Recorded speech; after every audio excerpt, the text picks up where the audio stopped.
This essay was written on January 2nd, 2017. It is the third of 20 essays from the series Diagnosed Mortal. Pet sounds. Ursula, deciding death sitting on the futon was no threat to her, jumps up next to the specter and, extending one claw from her right paw, she reaches into the dark cloak. I hear the familiar sound of her nervous habit.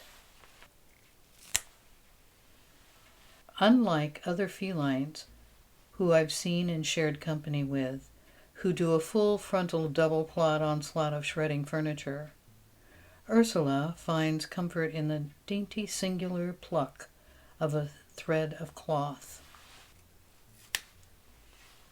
I've grown used to this sound, and our dance around this activity is always the same. I inquire, "Ursula, is that you?" There's a silence. "Stop it now. You know not to do that." "Ursula!" I emphatically bellow as one foot hits the floor. Depending on how close I am, this usually prompts a curt voicing of her disdain for me as she hops up onto a favorite perch.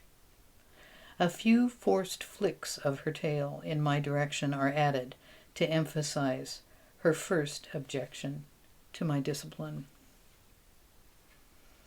Our beloved fur babies are completely domesticated.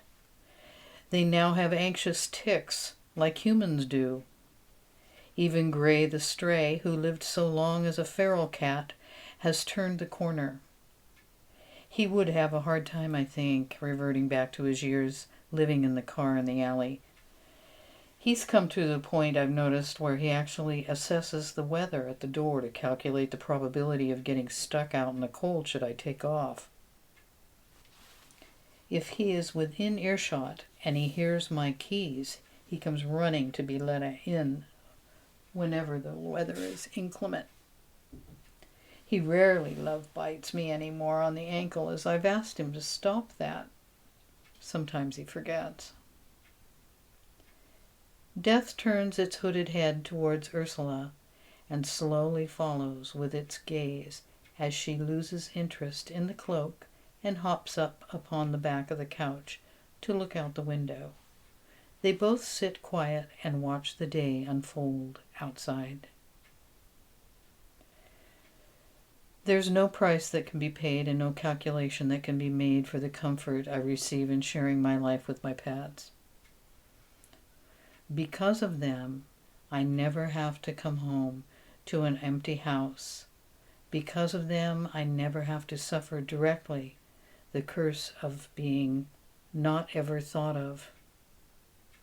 1,000,001 of my personal flaws and shortcomings are buffeted by the existence of these animal beings.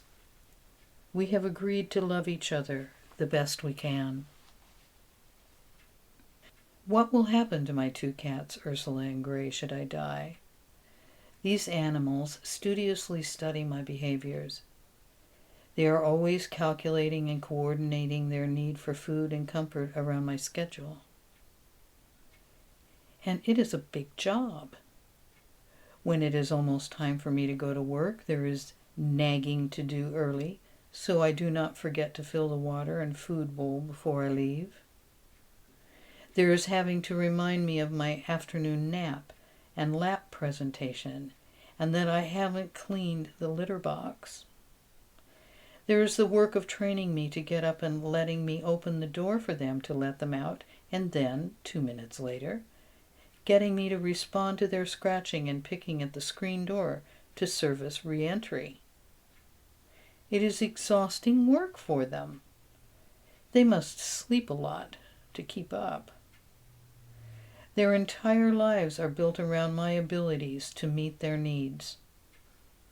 What happens if one day I do not show up? My advance directive does not include dispensation of my pets.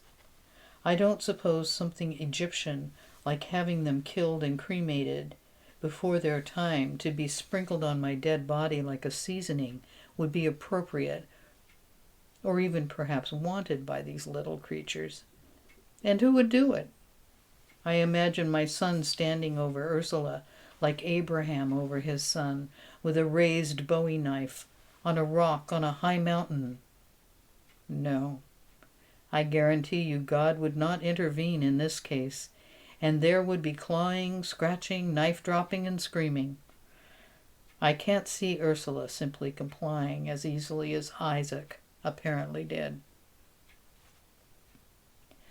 Well then, here is another consideration for my family and friends should I not make it off the surgical cutting board on the 20th. Please find loving retirement homes for these furry veterans of my domestic terrorism who attempted to comfort me in my lonely middle age. They worked hard for me and I love them. Anyone interested in fostering and relieving my family from this plucking nightmare of a pussycat and her wayfaring brother of the love bite, please contact my son or my neighbor, as they are going to be the ones trying to figure out what to do. Likewise, I might ask, dear listener, that when seeking out what to do for a family of a friend who has died, should you want to ease their burden, consider lending a helping hand to the family in fostering or finding a home for the surviving pet. It would be a huge relief, as you might well imagine, to the abandoned animal and to the family. And speaking for myself, there would be blessings from beyond if love truly does cross all dimensions. Thank you for listening. This audio file can be found with a corresponding blog post at allthedifferentways.com.